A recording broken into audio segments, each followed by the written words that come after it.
Yo, check 1, 2. Hip hop to the max. The best in the beat. All the hip hop. It's Headkrack's hip hop spot. All right, here's what's going on in the world of hip hop. You know, the internet is really good for killing things and sometimes people. Yesterday, for the better part of the day, they were trying to say that Will and Jada Smith Pinkett were getting a divorce.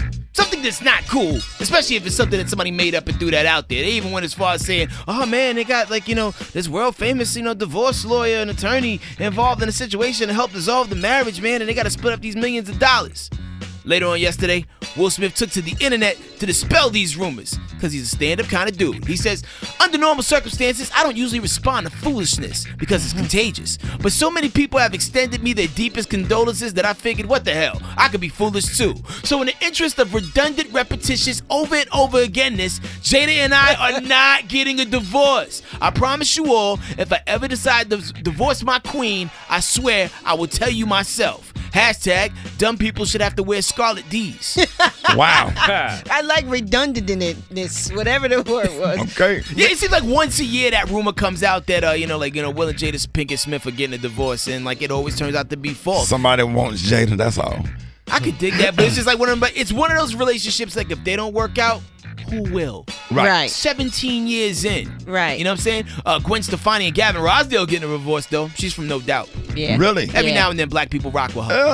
As long as the Obamas stay together, black folks still have hope in marriage. Yeah. You know who doesn't have any hope? Who? Meek Mills. It doesn't stop yesterday.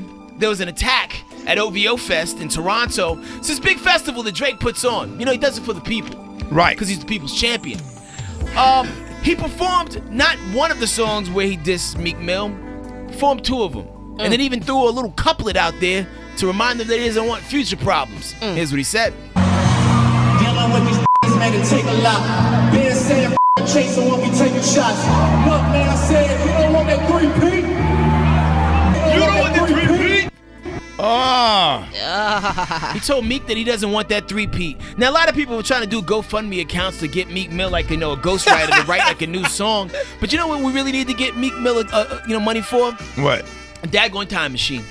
So he can go back in time and erase those tweets that started this war. A lot of people, if you would have told me a couple weeks ago that Drake would be bullying Meek Mill on some rap-ish, right, I'd have been like, nah, get out of here. That's the panda. He don't want no problems. So what people saying in Philly?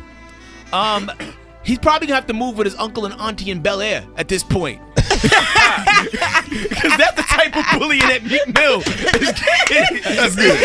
Yeah, That's damn good. moving with your auntie and uncle in Bel Air. So at OVO Fest, not only did Drake bring out Pharrell, who crushed it, he also brought out Kanye West, who crushed it, and brought out Travis Scott. Kanye West rocked out. Will Smith was there. And so was Kanye, and they were in the crowd dying, laughing uncontrollably as every meme that ever was created about Meek Mill flashed across the screen. What?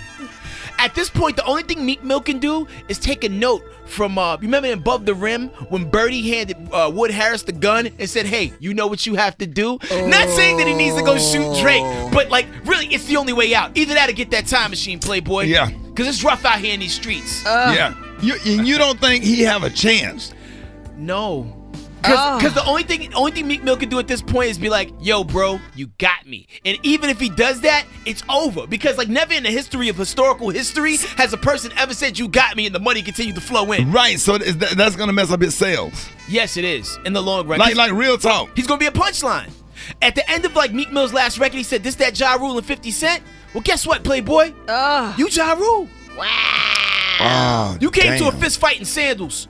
So you still don't think if he came back with the sickest, most illest comeback, diss or whatever, he couldn't do it? Cause me and Brad got hope over here. I have hope too, because I'm a Meek Mill fan. I have no dog in this fight.